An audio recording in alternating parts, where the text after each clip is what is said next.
Hello friend, welcome to tech row trial. आजको भिडियोमा म तपाईलाई देखाउने छु कम्प्युटरमा न्यू फोल्डर कसरी बनाउने, बिना नामको फोल्डर कसरी बनाउने अनि फोल्डर आइकन कसरी चेन्ज गर्ने। आउनुस् अब सुरु गरौँ।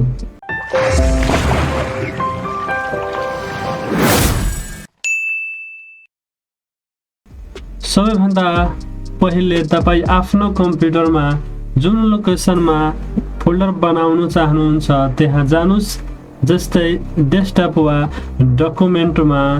त्यसपछि खाली ठाउँमा माउसको राइट क्लिक गर्नुस्, यहाँ न्यू फोल्डरमा क्लिक गर्नुस्। त्यहाँ क्लिक गरेपछि एउटा न्यू फोल्डर लेखेको हुन्छ, त्यसमा क्लिक गर्नुस्। हाम्रो न्यू फोल्डर बनेर तयार भइसकेको छ। अब चाहिँ बिना नामको फोल्डर कसरी बनाउने। बिना नामको फोल्डर बनाउनको लागि सबैभन्दा पहिला न्यू फोल्डरमा राइट क्लिक गर्नुहोस्। राइट क्लिक गरेपछि रिनेम क्लिक गर्नुहोस्।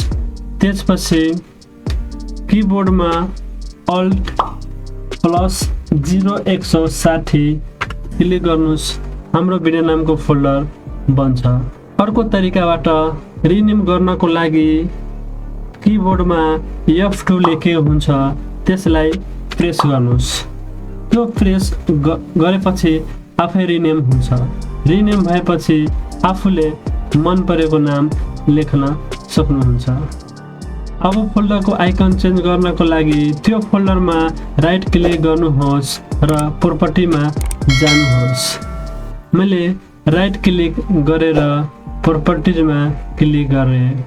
त्यसपछि कस्टममा जानुहोस्। कस्टममा गएपछि चेन्ज आइकनमा क्लिक गर्नुहोस् र यहाँबाट आफ्नो आइकन सिलेक्ट गरेर ओके गर्नुहोस्। मैले डेस्कटप आइकन सिलेक्ट गरेर ओके अप्लाई ओके गरेँ। यसरी हाम्रो फोल्डरको आइकन चेन्ज गर्न सकिन्छ। एउटा टिप्स, यो फोल्डरको आइकन पनि हाइड गर्नको लागि राइट क्लिक गर्नुहोस् र प्रोपर्टिजमा जानुहोस्। प्रोपर्टिजमा गएपछि कस्टममा जानुहोस्। कस्टममा गएपछि चेन्ज आइकनमा जानुहोस् र दाहिनेपट्टि स्क्रोल गर्नुहोस्।